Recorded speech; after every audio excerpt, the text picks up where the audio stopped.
ഈ സുന്ദരി ഇങ്ങനെ സിംഗിൾ ആയിട്ട് പാറിപ്പറന്ന് നടക്കുമ്പോഴത്തേക്ക് അമ്മ അഭിപ്രായം പറയില്ലേ? അഭിപ്രായം പറയുന്നുണ്ട്, നല്ല വഴക്ക് പറയുന്നുണ്ട്.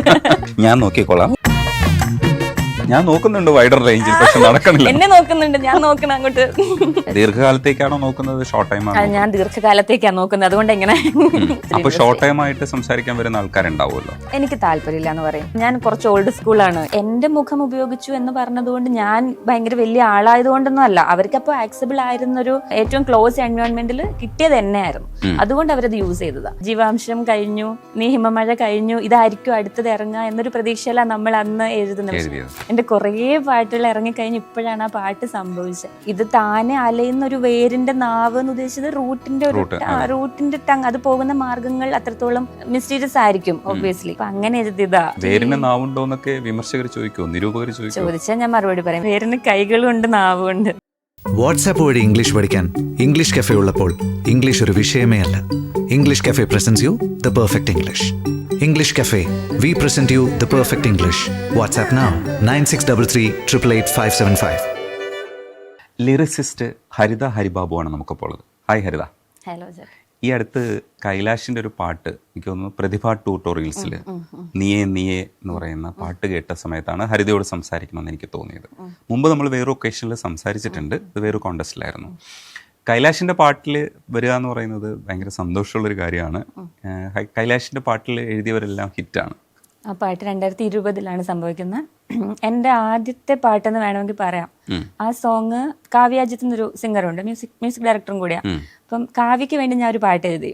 ആ സോങ് കേട്ടിട്ട് കാവ്യ കൈലാസേട്ടന് സജസ്റ്റ് ചെയ്തതാണ്, ഇങ്ങനെ ഒരു ലിറിസിസ്റ്റ് ഉണ്ട്, എന്താണ് ഒന്ന് കേട്ടോക്ക്. അതിന് മുന്നേ തന്നെ കൈലാസേട്ടനെ ഞാൻ ഫോളോ ചെയ്യുന്നുണ്ട് ഇൻസ്റ്റയിലൊക്കെ. ഇത് പാടിയത് ശ്രുതിയല്ലേ? ഇത് ശ്രുതിയാ പാടിയത്. അപ്പം കാവ്യയുടെ ഒരു സോങ് എഴുതി കഴിഞ്ഞ സമയത്ത് എനിക്ക് കൈലാസേട്ടൻ്റെ ഒരു വർക്ക് ഇങ്ങനെ വന്നു പെട്ടെന്ന്. അപ്പം എനിക്കിതിൽ എങ്ങനെ ചെയ്യണമെന്ന് ഒരു ഐഡിയ ഒന്നും ഇല്ല ആ സമയത്ത്. അപ്പം കൈലാസേട്ടൻ എൻ്റെ കാവ്യയുടെ ലിറിക്സ് കാണിച്ചു, ഇതെങ്ങനെയുണ്ടെന്ന് നോക്ക്, ഒരു ജഡ്ജ്മെന്റ് കിട്ടാൻ വേണ്ടിയിട്ട്. അതിനു മുൻപ് ഞാൻ അങ്ങനെ കോളേജിൽ ഒരു സോങ് എഴുതിയിട്ടുണ്ടെന്നല്ലാതെ വേറെ എനിക്കൊരു പരിചയമില്ല ഗാനരചന. പെട്ടെന്ന് ഒരു ദിവസം കൈലാസ് മേനോന്റെ കോള് വരാം, ഒരു സോങ് ഉണ്ട്, BK ഹരിനാരായണൻ, മനു മഞ്ജിത്തൊക്കെ എഴുതിയേക്കുന്ന ഒരു മൂവിയാണ്, ഒരു പാട്ടുണ്ട്, ഹരിത ഒന്ന് ട്രൈ ചെയ്ത് നോക്ക്, വർക്ക് ആയില്ലെങ്കിൽ വിട്ടേക്കെന്ന് പറഞ്ഞു, നാളെ റെക്കോർഡിംഗ് ആണെന്നും പറഞ്ഞു. അപ്പോൾ എനിക്ക് ടെൻഷനായി, എന്താ ചെയ്യേണ്ടതെന്ന് പെട്ടെന്ന് ഐഡിയ ഇല്ല. പക്ഷെ ഞാനൊന്ന് ട്രൈ ചെയ്തു, ഞാൻ ഇരുന്നു, രാത്രി തന്നെ എഴുതി കഴിഞ്ഞു. പിറ്റേ ദിവസം രാവിലെ റെക്കോർഡിംഗ് ആയിരുന്നു. അപ്പോൾ എനിക്ക് റെക്കോർഡിങ്ങിൻ്റെ വിഷ്വലൊക്കെ അയച്ചു തന്നു. അന്നാണ് എനിക്ക് ഗാനരചന ആയിരിക്കാം എൻ്റെ വഴിയെന്ന് തന്നെ തോന്നിയത്. കാരണം കാവ്യയുടെ സോങ് എഴുതി കൊടുത്തു, ഞാൻ കേട്ടിട്ടില്ല. എഴുതി കൊടുത്തല്ലാതെ എനിക്ക് ആ ട്യൂൺ അനുസരിച്ച് കാവ്യ പാടി റെക്കോർഡ് കഴിഞ്ഞിട്ടില്ല. കൈലാസേട്ടൻ്റെ ആണെങ്കിൽ അന്ന് തന്നെ ഞാൻ ലൈവ് കേൾക്കുക, ശ്രുതി പാടുന്നു, പ്രജിത്ത് പാടുന്നു. അപ്പോൾ എനിക്കത് ഭയങ്കര എക്സൈറ്റിംഗ് മൊമെന്റ് ആയിരുന്നു. ഓക്കെ, ജീവാംശം കഴിഞ്ഞു, നീ ഹിമമഴ കഴിഞ്ഞു, ഇതായിരിക്കും അടുത്തത് ഇറങ്ങുക എന്നൊരു പ്രതീക്ഷയിലാണ് നമ്മൾ അന്ന് എഴുതുന്നത്. പക്ഷെ ആ സോങ് ഇപ്പോഴാണ്, എൻ്റെ കുറേ പാട്ടുകൾ ഇറങ്ങിക്കഴിഞ്ഞ് ഇപ്പോഴാണ് ആ പാട്ട് സംഭവിച്ചത്. പക്ഷെ അത് ഇറങ്ങേണ്ട സമയത്ത് ഇറങ്ങിയെന്ന് തന്നെ വേണമെങ്കിൽ പറയാം. അന്നത് ഇറങ്ങിയില്ല, അതിന് പകരം അത് കഴിഞ്ഞിട്ട് വേറെ എൻ്റെ നാരായണിക്ക് ഇറങ്ങി. അത് ത്രൂ ആണ് എനിക്ക് ബാക്കി വർക്കൊക്കെ വന്നത്. കൈലാസേട്ടൻ്റെ ഫസ്റ്റ് വർക്ക് വന്നത് കൊണ്ടാണ് എനിക്ക് അത് കഴിഞ്ഞിട്ട് അതിൻ്റെ ഒരു ചെറിയൊരു ക്ലിപ്പ് പുള്ളി ഷെയർ ചെയ്തിട്ടുണ്ടായിരുന്നു ഇൻസ്റ്റയിലൊക്കെ, അപ്കമിങ് ലിറിസിസ്റ്റ് എന്നൊക്കെ പറഞ്ഞിട്ട്. അപ്പോൾ എനിക്ക് ഞാനാണോ എന്നൊക്കെ തോന്നി. അങ്ങനെ കുറേ കുടുക്കിൽ ഞാൻ എഴുതിയത് അത് കാരണമാണ്. അപ്പോൾ അങ്ങനെ കുറേ വർക്കൊക്കെ വരാൻ കാരണമായൊരു വർക്കാണ് നീയേ നീയേ. അപ്പോൾ എനിക്ക് ഭയങ്കര സ്പെഷ്യലായിട്ടുള്ളൊരു വർക്കാണ് അത്. ആ മൂവി ഇപ്പോഴാണ് ഇറങ്ങിയത്. ശ്രുതി ഞാനും അന്ന് തൊട്ടേ പറയും, ഇത് എന്താ ഇറങ്ങാത്തത്. പക്ഷെ ഭയങ്കര ആഗ്രഹിച്ച് ചെയ്തൊരു വർക്കും ഇത്രയും സമയം എടുത്തു എന്നൊരു വിഷമം അല്ലാതെ ഒന്നുമില്ല. അത് ആ സമയത്ത് സംഭവിച്ചു എന്ന് ഇപ്പൊ ഞാൻ വിശ്വസിക്കുന്നു. അത് നല്ലതല്ലേ. ഇപ്പൊ നിങ്ങളുടെ നല്ല കാലവും കൂടെയാണ്. ഇപ്പൊ ഹിന്ദിയിൽ എഴുതുന്നു, സംസ്കൃതം എഴുതുന്നു, ഇതൊക്കെ എങ്ങനെ സാധിക്കുന്നു? സംസ്കൃതം എൻ്റെ ലാംഗ്വേജ് ആണ്. ഞാൻ 5ാം ക്ലാസ് തൊട്ട് പഠിക്കുന്ന ഭാഷ സംസ്കൃതമാണ്. മലയാളം ഞാൻ പഠിച്ചിട്ടില്ല. മലയാളം സെക്കൻഡ് ആയിരുന്നു. അപ്പൊ സംസ്കൃതം ടീച്ചർ ലീന എന്ന ടീച്ചറിന്റെ പേര്. അപ്പൊ 5th മുതൽ 10th വരെ സംസ്കൃതത്തിന് നമുക്ക് ജില്ലാ ഇത് വരും, സ്കോളർഷിപ്പ് വരും. അപ്പം ഞാൻ 5ാം ക്ലാസ്സിൽ ഫസ്റ്റ് അങ്ങനെ നമുക്കൊരു 10th വരെ സ്കോളർഷിപ്പ് കിട്ടുന്ന ആളായിരുന്നു. അപ്പൊ അത്രയും സംസ്കൃതം ഇഷ്ടമുള്ളത് കൊണ്ട് ഞാൻ പഠിക്കും, കുത്തിയിരുന്ന്. വേറെ ഒരു ലാംഗ്വേജ് പഠിച്ചില്ലെങ്കിൽ പോലും സംസ്കൃതം ഞാൻ പഠിക്കും. എനിക്ക് എന്തോ ഒരു ഇഷ്ടമുണ്ട്. എനിക്ക് ഇതൊക്കെ വേദങ്ങളൊക്കെ ഡീകോഡ് ചെയ്യുന്ന, ശ്ലോകങ്ങളൊക്കെ ഡീകോഡ് ചെയ്യാനൊക്കെ ഇഷ്ടമായിരുന്നു പണ്ട്. പിന്നെ സമസ്യാപൂരണം എന്നൊരു കോമ്പറ്റീഷൻ ഉണ്ട്.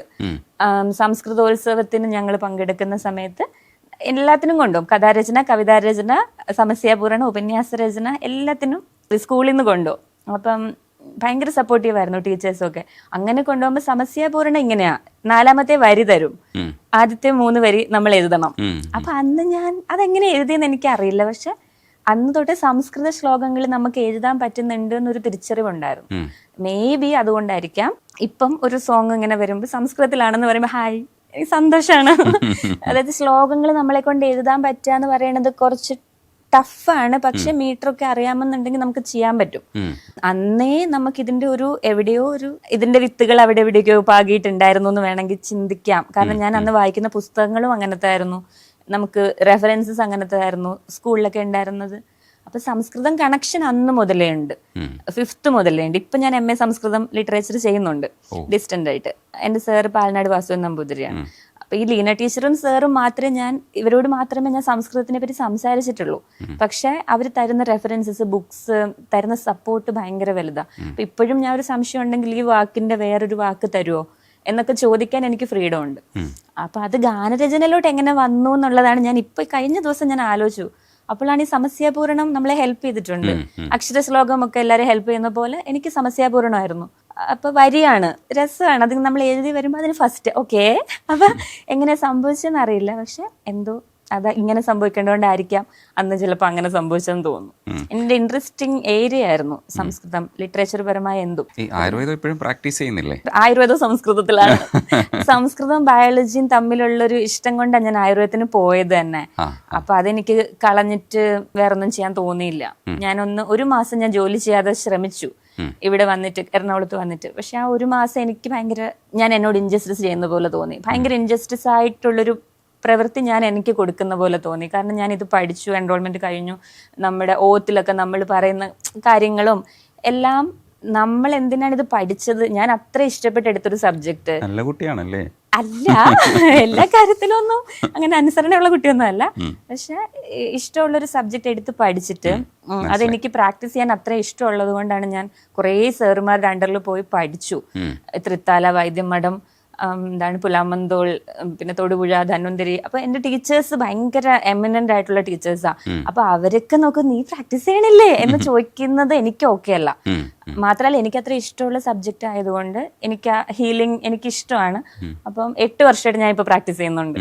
അത് നിർത്തി ഒരു മാസം നോക്കുമ്പോൾ ഞാൻ പേഷ്യൻസിനെ കാണാതിരിക്കാൻ എനിക്ക് പറ്റുന്നില്ല.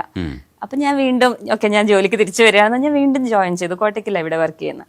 അപ്പം അത് നന്നായിട്ട് പോകുന്നുണ്ട്. ഇപ്പൊ ഒരു ഇടയ്ക്കിടയ്ക്ക് വിസിറ്റിംഗ് കൺസൾട്ടേഷൻ പോലെ ഒരു ആഴ്ച 2 ദിവസമൊക്കെ ആക്കി കുറച്ചു. എന്നാലും ഓൺലൈനായിട്ടും അല്ലാതെ പേഴ്സണൽ കൺസൾട്ടേഷനും ഒക്കെ പോകുന്നുണ്ട്. കാരണം എനിക്ക് ഏത് ഉറക്കത്തിൽ ചോദിച്ചാലും നമുക്ക് മരുന്ന് പറയാൻ അറിയാം. പാട്യത്ത് പോലെ അല്ല, പാട്യത്തിന് കുറച്ച് ഏകാഗ്രതയൊക്കെ വേണം. ഇത് നമ്മുടെ എന്താ പറയാ, ഇത്രയും ഞാൻ പഠിച്ച് ഇറങ്ങിയ നെക്സ്റ്റ് ഡേ തൊട്ട് ഞാൻ പ്രാക്ടീസ് ചെയ്യുന്നുണ്ട്. അപ്പൊ അതെല്ലാവർക്കും പറ്റുന്നൊരു കാര്യമല്ല, എല്ലാരും അത് ചെയ്യുന്നില്ല. അതുകൊണ്ട് ഞാൻ ഇപ്പൊ ഇവിടെ നടത്താൻ പോകുന്ന പ്രാക്ടീസ് എന്ന് പറയുന്നത് തീയെ ഒന്ന് ഡീകോഡ് ചെയ്യണം. വിദേശത്തൊക്കെ ഈ ഓതേഴ്സ് തന്നെ ഈ പാട്ട് ഡീകോഡ് ചെയ്യുന്ന പരിപാടിയുണ്ട്. ഇവിടെ നമ്മളത് ആരംഭിക്കുകയാണ്. അപ്പൊ ഹരിത ഇപ്പൊ ആ പാട്ട് ഡീകോഡ് ചെയ്യും. തീയെ സോങ് സംഭവിക്കുന്നത് മുജീബ് മജീദ് ഉണ്ടല്ലോ, കിഷ്കിന്ദ കാണ്ടൊക്കെ മ്യൂസിക് ചെയ്തത് മുജീബാണ്. അപ്പൊ സെന്ന ഹെഗ്ഡേഡ് ഒരു മൂവി ഉണ്ടെന്ന് പറഞ്ഞു, 1744 വൈറ്റ് ഓൾട്ടോ. വൈറ്റ് ഓൾട്ടോയിൽ ഒരു ഒറ്റ മലയാളം പാട്ടേ ഉള്ളൂ, ഹരിത, അതിലൊന്ന് എഴുതാമോ എന്ന് ചോദിച്ചു. അപ്പൊ ഞാൻ ചോദിച്ചു കോണ്ടെക്സ്റ്റ് എന്താണ്. അന്ന് ആ മൂവിയിൽ അധികം പേർക്കൊന്നും അറിയില്ല ഇങ്ങനൊരു ടോപ്പിക്ക് ഡിസ്കസ് ചെയ്യാൻ വരുന്നുണ്ട്, ഇതാണ് കഥ എന്നൊന്നും അറിയില്ല. നമ്മുടെ ട്രെയിലറിലും എവിടെയും അത് പറഞ്ഞിട്ടുമില്ല. എന്നോട് പറഞ്ഞ ഒരു ഡയമണ്ട് അതിന്റെ കഥ പറയുന്നത് പോലെ എഴുതണം. അപ്പൊ ഞാൻ ഓക്കെ. അപ്പൊ എനിക്ക് വൈരം എന്നൊരു ഇത് വന്നു. സംസ്കൃതമൊക്കെ പഠിക്കുന്നത് കൊണ്ട് നമുക്ക് ഈ പര്യായങ്ങളൊക്കെ എപ്പോഴും ഇങ്ങനെ വരും. ഹീരം, അതിന് വൈറ്റ് എന്നും വൈരമെന്നും മീനിങ് ഉണ്ട്. രത്നങ്ങളിൽ ഒന്നാണ്, അങ്ങനെ പറയാം. അപ്പോൾ ഞാൻ പറഞ്ഞു ഓക്കെ. എന്നിട്ട് ഞാൻ എന്ത് ചെയ്യുന്ന വെച്ചാൽ ഫിസിക്സ് പഠിച്ചു. ഞാൻ എന്നിട്ട് ഒരു ഗൂഗിളിലും കുറച്ച് ടെക്സ്റ്റും ഒക്കെ ആയിട്ട് ഞാൻ ഇരുന്നിട്ട് എങ്ങനെയാണ് ഡയമണ്ട് ഉണ്ടാക്കുന്നത് എന്നുള്ളത് പഠിച്ചു. അതിന്റെ രൂപം, അതിന്റെ താപം, അങ്ങനത്തെ കുറെ വേർഡ്സ് ഒക്കെ എനിക്ക് പെട്ടെന്ന് വന്നു. ഈ ഹീറ്റ് എന്നൊക്കെ കേൾക്കുമ്പോൾ നമുക്ക് മലയാളത്തിലേ നമ്മൾ ചിന്തിക്കുന്നത്, എൻ്റെ ചിന്ത എപ്പോഴും മലയാളത്തിലല്ലേ. അപ്പൊ ഞാനത് അങ്ങനെ ചിന്തിച്ചപ്പോൾ എനിക്ക് ഹീരം, വൈരം, താപം, രൂപങ്ങൾ അങ്ങനെ മാറുന്നു, ചൂട് കൊണ്ട് ഇതിന്റെ രൂപം ഇങ്ങനെ മാറുന്നു എന്നൊക്കെ വന്നു. പിന്നെ അതിന്റെ ഓരോ ഫേസസ് ഉണ്ടല്ലോ, 8 ഫേസസ് ഉണ്ട് ഡയമണ്ടിന്. അപ്പൊ ഞാൻ അതുകൊണ്ട് തീയെ ഉരുവം, തീയാകുന്നു അതിന്റെ രൂപം, അല്ലെങ്കിൽ രൂപം ഉണ്ടാകാൻ കാരണമായ ഒന്ന് തീയാണ് എന്നുള്ള മീനിങ്ങില്ല തീയെ ഉരുവം എന്ന് എഴുതിയത്. പിന്നെ ആളും ധൂപം മോഹം, അതിന്റെ എന്താ പറയാ, ധൂപം എന്ന് പറഞ്ഞു കഴിഞ്ഞാൽ പുക. അപ്പം അത് ആളി, അത് ഉണ്ടാവുന്ന പ്രോസസ്സിനെയാണ് ഫസ്റ്റ് 4 ലൈൻസിൽ പറഞ്ഞേക്കുന്നത്. പിന്നെ ഹീരമായി ചിദം ചിരം തനിയെ, കാരണം ഈ ഡയമണ്ട് ഒരു പെട്രോൾ ടാങ്കിനുള്ളിൽ കിടക്കുകയാണ്. അപ്പം അതിന്റെ മനസ്സ് എന്നെന്നും അവിടെ തന്നെ അങ്ങനെ കിടക്കാണ്. ഇതാരും കാണുന്നില്ല. ഇത് ഞാനിപ്പോൾ സിനിമയുടെ കഥ പറയുന്ന പോലെയാണ്. സിനിമ ഓൾറെഡി ഇറങ്ങി, ഇനിയിപ്പോൾ OTT വരും. അപ്പോൾ അത് ഹീരമായി ചിദം ചിരം തനിയെ. പിന്നെ ഉയരും വാഴുവൻ നിലവിൽ ഗതികളായിരങ്ങൾ. അതായത് ഇവര് ഒരു ട്രാവലാണ്, കംപ്ലീറ്റ് ഈ സ്റ്റോറി പോകുന്നത് ഒരു ജേർണിയാ. ഈ കാറിന്റെ ഇത് സ്റ്റാർട്ടിങ്ങിൽ ടൈറ്റിൽ ട്രാക്ക് വരുമ്പോൾ തന്നെ ഒരു കാർ ഇങ്ങനെ പോകുന്നതാണ് കാണിക്കുന്നത്. അപ്പം ഗതികളായിരങ്ങൾ എന്ന് പറയുന്നുണ്ട്. എന്താണ്, വിരൽ തൊടും നീർലിപികളായി എഴുതുമീ മുഖം, അല്ലെങ്കിൽ തിരയുമീ മുഖം എന്നാണ്. അവസാനം എഴുതുമീന്നും പിന്നെ തിരയുമീന്നുമാണ്. അപ്പം നീർലിപികൾ എന്നൊക്കെ ഞാൻ ഉദ്ദേശിച്ചത് നമ്മൾ വെള്ളത്തിൽ എഴുതുന്നത് പോലെ. അതായത് അത് മുജീബ് എന്നോട് ചോദിച്ചു എന്താണ് ആക്ച്വലി എന്ന് ഉദ്ദേശിച്ചത്. പക്ഷെ ഒരു മിസ്റ്റീരിയസ് ആയിട്ടുള്ള സോങ് വേണമെന്നാ പറഞ്ഞിരുന്നത്. അപ്പൊ അതിന്റെ മിസ്റ്ററി അങ്ങനെ മെയിൻറ്റെയിൻ ചെയ്തിട്ട് സ്ക്രിപ്റ്റ് അങ്ങനെ ഡിമാൻഡ് ചെയ്യുന്നുണ്ടായിരുന്നു. അപ്പൊ അങ്ങനെ എഴുതിയതാ. പിന്നെ വൈരം ഞാനിത് ഓരോ മുഖങ്ങൾ, യാനം മൂകമേറും യുഗങ്ങൾ, താപം രൂപമേകും കരങ്ങൾ. ഇപ്പോഴാണ് ഞാൻ കുറെ നാൾ കൂടി ഇത് വായിക്കുന്നത്. തേടും മാർഗം ആഴങ്ങളിൽ ഞാൻ. വൈരം ആ ആഴത്തിൽ കിടക്കുകയാണ്. അപ്പൊ അതിനെപ്പറ്റി സംസാരിക്കുമ്പോൾ വൈരം ഞാനിത് ഓരോ മുഖങ്ങൾ, മൂകമായി യാനത്തിൽ കയറുന്നു. താപം രൂപമേറിയ രൂപം, എനിക്ക് താപമാണ് അതിന്റെ കരങ്ങൾ കൊണ്ട്, താപത്തിന്റെ കരങ്ങൾ കൊണ്ട് അത് രൂപമേകി. ഞാൻ പക്ഷെ എന്റെ മാർഗം ആഴങ്ങളിൽ തേടുന്നു എന്നാണ് എഴുതിയത്. ഇതാർക്കും മനസ്സിലായിട്ടില്ല. അപ്പം അങ്ങനെ ഇതിങ്ങനെ കോറസിൽ പോമേ. ആനാമിയാണ് പാടിയേക്കുന്നത്. അനുപല്ലവിൽ വരുമ്പോ താനെ അലയും വേരിൻ നാവ് പോലെ ഹീരമായി ചിദം ചിരം തന്നെയെ. അതായത് വേരിൻ നാവ് എന്ന് ഉദ്ദേശിച്ചത് ഒരു സെർച്ച് ഉണ്ട് ഈ മൂവിയിൽ, മൊത്തത്തിലൊരു സെർച്ച് ഉണ്ട്. അപ്പം ഇത് താനെ അലയുന്ന ഒരു വേരിന്റെ നാവ് എന്ന് ഉദ്ദേശിച്ചത് റൂട്ടിന്റെ ടങ്, അത് പോകുന്ന മാർഗങ്ങൾ അത്രത്തോളം മിസ്റ്റീരിയസ് ആയിരിക്കും ഒബ്വിയസ്ലി. അപ്പൊ അങ്ങനെ എഴുതിയതാ. പിന്നെയും ഹീരമായി ചിദം ചിരം, എന്നും മനസ്സ് ഹീരമായിരിക്കുന്നു. ഹീരത്തിന് 2 മീനിങ് ഉണ്ട്, വൈറ്റ് എന്നും ഉണ്ട്, ഡയമണ്ട് എന്നും ഉണ്ട്. അപ്പൊ ഇത് രണ്ടും കൂടെ വന്നോട്ടെ എന്ന് തന്നെ കരുതി എഴുതിയതാ. ചില ഏരിയാസിൽ നമ്മൾ നോക്കുമ്പോൾ ഒരു ശുഭ്ര മനസ്സ്, അങ്ങനെ ഒരു രീതിയിൽ ഹീരത്തിനെ എടുക്കാം. അല്ലെങ്കിൽ ഓക്കെ ഞാൻ വൈരമാണ്, അങ്ങനത്തെ ഒരു മീനിങ്ങിലും എടുക്കാം. ഞാൻ ഇതൊക്കെ എഴുതി കഴിഞ്ഞിട്ട് എൻ്റെ സാറിനെ വിളിച്ചിട്ട് ചോദിച്ചു, ഞാൻ ഇങ്ങനെയാണ് എഴുതിയിരിക്കുന്നത്, ഇതിൽ എന്തെങ്കിലും തെറ്റുണ്ടോ? സാർ ഇല്ല, അതെന്താ നീ അങ്ങനെ ചിന്തിച്ചെന്നൊക്കെ ചോദിച്ചു. പക്ഷെ സംസ്കൃതം പഠിച്ചതിന്റെ വീണ്ടും സംസ്കൃതത്തിന്റെ ഗുണമാണ്. വേരിന് നാവുണ്ടോ എന്നൊക്കെ വിമർശകർ ചോദിക്കുമോ, നിരൂപകർ ചോദിച്ചാൽ ഞാൻ മറുപടി പറയാം. വേരിന് നാവുണ്ട്, വേരിന് കൈകളും ഉണ്ട്, നാവും ഉണ്ട്. ഉയരും വാഴുവിൻ നിഴലിൽ ഗതികൾ ആയിരങ്ങൾ, ഇരുൾ തൊടും നാൾ വഴികളിൽ തിരയുമീ മുഖം. അതായത് ആ വൈരം കുറെ കാലമായിട്ട് ഇരുട്ടിലാണ്. അപ്പൊ അതിന് പുറത്തേക്ക് കടക്കണം, ആരെങ്കിലും ഇതിനെ ഒന്ന് കണ്ടെടുക്കണം. അതിനു വേണ്ടിയിട്ട് വെയിറ്റ് ചെയ്യുന്നൊരു മുഖമായിരുന്നു. ആ വൈരത്തിന്റെ മുഖങ്ങൾ ആരെങ്കിലും കാണണം. അപ്പൊ വൈരം ഭയങ്കര സങ്കടപ്പെട്ട് പറയാണ്, എന്നെ ആരെങ്കിലും കാണൂ, ഞാൻ ഇങ്ങനെയാണ് ഉണ്ടായത്. അപ്പൊ വൈരം അതിന്റെ കഥ പറയാണല്ലോ. അപ്പോ ഫുൾ ഒരു സെർച്ചിന്റെ എൻഡിൽ ഇതിനെ കണ്ടെത്തുന്നതാണ്, എത്തണമെന്നാണ്. നമ്മളെ കാണിക്കുന്നൊന്നുമില്ല ഫിലിമിൽ എവിടെയും വൈരത്തിന്. പക്ഷെ അതിന്റെ സ്ക്രിപ്റ്റ് അങ്ങനെയായിരുന്നു. അപ്പൊ ഞാൻ ഫുള്ള് കഥ കേട്ടു, എന്നിട്ട് എഴുതിയതാ. എനിക്ക് എഴുതി കഴിഞ്ഞിട്ട് കൊള്ളാം ഇങ്ങനെയൊക്കെ ബുദ്ധിപരമായിട്ട് എഴുതിയതാ. പക്ഷെ ചെറുതായിട്ട്. ഈ ബുദ്ധിജീവി എങ്ങനെയാണ് സ്ത്രീ 2-ൽ എത്തുന്നത്? ഹിന്ദി എഴുതുന്നത് എങ്ങനെയാ? സ്ത്രീ 2-ൽ സംസ്കൃതം എഴുതിയ, ഹിന്ദി വേറെ എഴുതുന്നത്. സ്ത്രീ 2 ഹിന്ദി മൂവിയാണ്.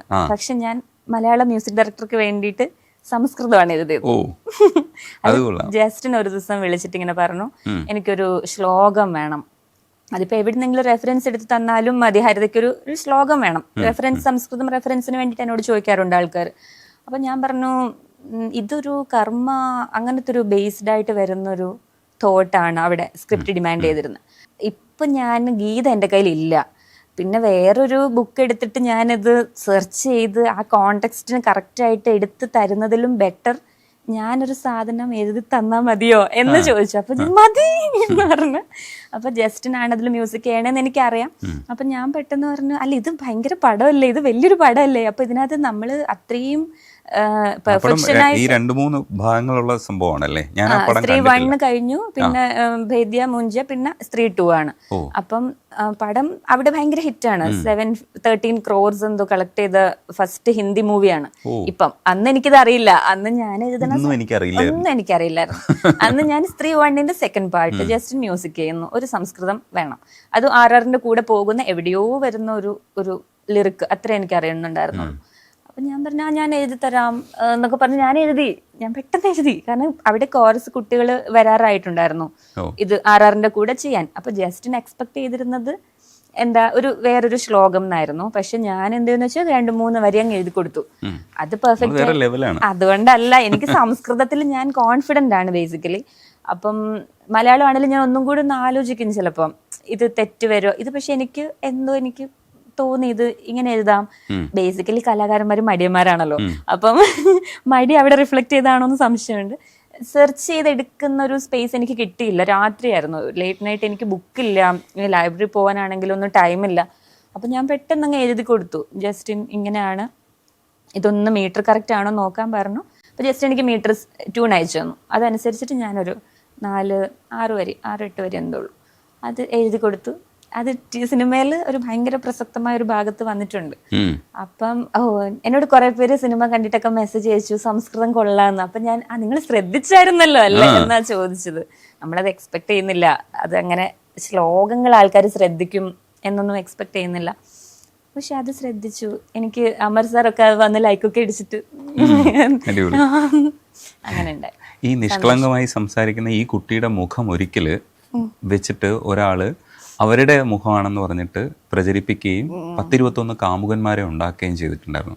ഇപ്പോഴും ആ പ്രോസസ്സ് തീർന്നു, അത് ഇപ്പോഴും തുടരുന്നുണ്ടോ? എനിക്ക് അറിഞ്ഞൂടെ ഇപ്പൊ എന്താ അവസ്ഥ. ഞാൻ അന്നാ കുട്ടിയോട് ക്ഷമിച്ചു.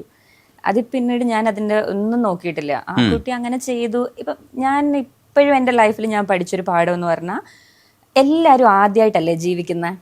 എല്ലാ മനുഷ്യരും ഈ ലോകത്ത് ആദ്യമായിട്ടാണ് ജീവിതം എന്നൊരു പ്രോസസ്സ് അനുഭവിക്കുന്നത്. അപ്പോൾ ആ കുട്ടിക്ക് അന്ന് അങ്ങനെ ആയിരിക്കും മേ ബി ഫീൽ ചെയ്തിട്ടുണ്ടാവുക. അങ്ങനെ ചെയ്യാം, ഇങ്ങനെ ചെയ്യാം എന്നായിരിക്കും അവൾക്ക് തോന്നിയിട്ടുണ്ടാവുക. അത് ശരിക്കും നിങ്ങളുടെ പ്രൊഫൈൽ കണ്ടിട്ടാ, എഴുത്തുകാരിയാണ്, സുന്ദരിയാണ്, ഡോക്ടറാണ്, ഈ 3 പ്രൊഫൈൽ ഉള്ളതുകൊണ്ടാണ് ശരിക്കും അവർ നിങ്ങളുടെ ഒരു റെപ്യൂട്ടേഷനെ ഉപയോഗിക്കായിരുന്നു. അങ്ങനെയാണോ? അതെ. പക്ഷെ ആ കുട്ടിക്ക് മാനസികമായിട്ട് എവിടുന്ന് ഒരു പിന്തുണയൊന്നും കിട്ടാതിരുന്ന ഒരു വ്യക്തിയായിരുന്നു. അപ്പൊ അവർക്ക് എങ്ങനെ ഇതിനെ ചാനലൈസ് ചെയ്യണമെന്ന് അറിഞ്ഞൂടാ. അവർക്ക് ഇത് എങ്ങനെയെങ്കിലും അവരെ കുറച്ചുപേര് സ്നേഹിക്കണം, അംഗീകരിക്കണം എന്നൊരു ആഗ്രഹമേ ഉണ്ടായിരുന്നുള്ളൂ. ആഗ്രഹത്തിന്റെ പുറത്ത് അവർക്ക് കിട്ടിയൊരു മുഖം എന്റേതായിരുന്നു. അപ്പൊ അവരത് വെച്ചിട്ട് ആരുടെയൊക്കെയോ തെറ്റിദ്ധരിച്ചു, ഈ മുഖം സുന്ദരമാണ്, ആരുടെയൊക്കെയോ സ്നേഹം അവര് പിടിച്ചെടുക്കാൻ നോക്കി. അപ്പൊ അവര് തെറ്റിദ്ധരിച്ചു, അവരങ്ങനെ തെറ്റിദ്ധരിച്ചു. പക്ഷെ ഞാൻ ആലോചിക്കുമ്പോൾ ഞാനത് ക്ഷമിച്ചത് അതുകൊണ്ടാണെന്നാണ് ഞാൻ പറയുന്നത്. ആ കുട്ടിക്കും ആദ്യമായിട്ടാണ് ഇങ്ങനൊരു അനുഭവം മേ ബി എൻ്റെ ജീവിതത്തിൽ ഉണ്ടാവുക. എനിക്കും ആദ്യമായിട്ടാണ് ഇങ്ങനൊരു അനുഭവം ഞാനും നേരിട്ടത്. പക്ഷെ എന്നോട് എല്ലാവരും ചോദിച്ചു എന്തിനാ ക്ഷമിച്ചത് എന്ന്. നമ്മുടെ അന്നത്തെ ചേട്ടൻ തന്നെ എന്നെ ഇന്റർവ്യൂ ചെയ്ത സമയത്തുള്ള കമന്റ്സ് ഞാൻ കണ്ടു യൂട്യൂബില്. ഡോക്ടർ ക്ഷമിക്കാൻ പാടില്ലായിരുന്നു ഇങ്ങനത്തെ. അല്ല, പക്ഷെ പോസിറ്റീവായിട്ടും ആൾക്കാര് ഡോക്ടർ നല്ലതായിട്ട് അത് ഹാൻഡിൽ ചെയ്തേക്കണെന്ന് പറഞ്ഞു കണ്ടു. അതല്ലാതെ തന്നെ ഇങ്ങനെയുള്ളൊരു ക്ഷമിക്കണ്ടായിരുന്നു, കേസ് കൊടുക്കണമായിരുന്നു എന്ന് പറഞ്ഞവരുണ്ട്. പക്ഷെ ഞാൻ ആലോചിക്കുമ്പോ നമ്മളൊക്കെ ഫോർഗീവ് ചെയ്തല്ലേ നമുക്ക് ജീവിതത്തിൽ മുന്നോട്ട് പോകാൻ പറ്റുള്ളൂ. അപ്പൊ ഞാൻ ആ കുട്ടിയോട് അങ്ങ് ക്ഷമിച്ചു. എന്റെ അമ്മ എന്നോട് പറഞ്ഞ് പോട്ടെ പാവം. അപ്പൊ ഞാൻ അതായത് അവർക്കും അറിയില്ല, നമുക്കൊന്നും അറിയില്ലല്ലോ നമ്മൾ എങ്ങനെ ജീവിക്കണോ, നമുക്ക് ആരും ഒന്ന് പറഞ്ഞു തന്നിട്ടില്ലല്ലോ. എല്ലാവരും സ്വന്തം അനുഭവങ്ങളിൽ നല്ലേ പഠിച്ചുകൊണ്ടിരിക്കുന്നു. അപ്പൊ എന്റെ അനുഭവത്തിൽ ആ കുട്ടിയോട് ക്ഷമിക്കാം, ഇനി അത് റിപ്പീറ്റ് ചെയ്താൽ ഞാൻ ആക്ഷൻ എടുക്കുമെന്നൊക്കെ പറഞ്ഞു. പക്ഷെ നമുക്ക് അറിയില്ല ഇനി എത്ര കാലം കഴിഞ്ഞിട്ട് ആ കുട്ടി ഇങ്ങനെ ചെയ്യുമ്പോഴായിരിക്കും നമ്മൾ അറിയാൻ പോണത് നമുക്കിപ്പോൾ അറിയില്ല. അന്ന് തന്നെ ഇത് പണ്ടൊരിക്കലും അവൾ ചെയ്തിട്ടുണ്ടായിരുന്നു, പിന്നീട് വീണ്ടും ഇത് ചെയ്തു. അപ്പം എൻ്റെ മുഖം ഉപയോഗിച്ചു എന്ന് പറഞ്ഞതുകൊണ്ട് ഞാൻ ഭയങ്കര വലിയ ആളായതുകൊണ്ടൊന്നും അല്ല. അവർക്കപ്പോൾ ആക്സബിൾ ആയിരുന്നൊരു ഏറ്റവും ക്ലോസ് എൻവയോൺമെന്റിൽ കിട്ടിയത് എന്നെ ആയിരുന്നു. അതുകൊണ്ട് അവരത് യൂസ് ചെയ്തതാ. പക്ഷെ അത് ഇന്റൻഷനലി എന്നെ ഹേർട്ട് ചെയ്യണം എന്ന് പറഞ്ഞുകൊണ്ടൊന്നും അവർ ചെയ്തതല്ല. അപ്പൊ ഞാൻ അതങ്ങ് ക്ഷമിച്ചു. ഇനി എന്തെങ്കിലും ഇപ്പൊ ചെയ്യുന്നുണ്ടെന്ന് നമ്മൾ 2 വർഷം കഴിഞ്ഞാൽ അറിയാൻ പറ്റുള്ളൂ. പക്ഷെ മാനസികമായിട്ട് ഭയങ്കരമായിട്ട് നമ്മളെ അത് ബുദ്ധിമുട്ടിച്ചിട്ടുണ്ടില്ല എന്ന് ഞാൻ പറയില്ല. അത് കഴിഞ്ഞിട്ട് ഈ കാമുകന്മാരുണ്ടല്ലോ, ആ കുട്ടിയുടെ കാമുകന്മാർ, അവര് നമുക്ക് ഇൻസ്റ്റഗ്രാമിൽ മെസ്സേജ് ചെയ്തു.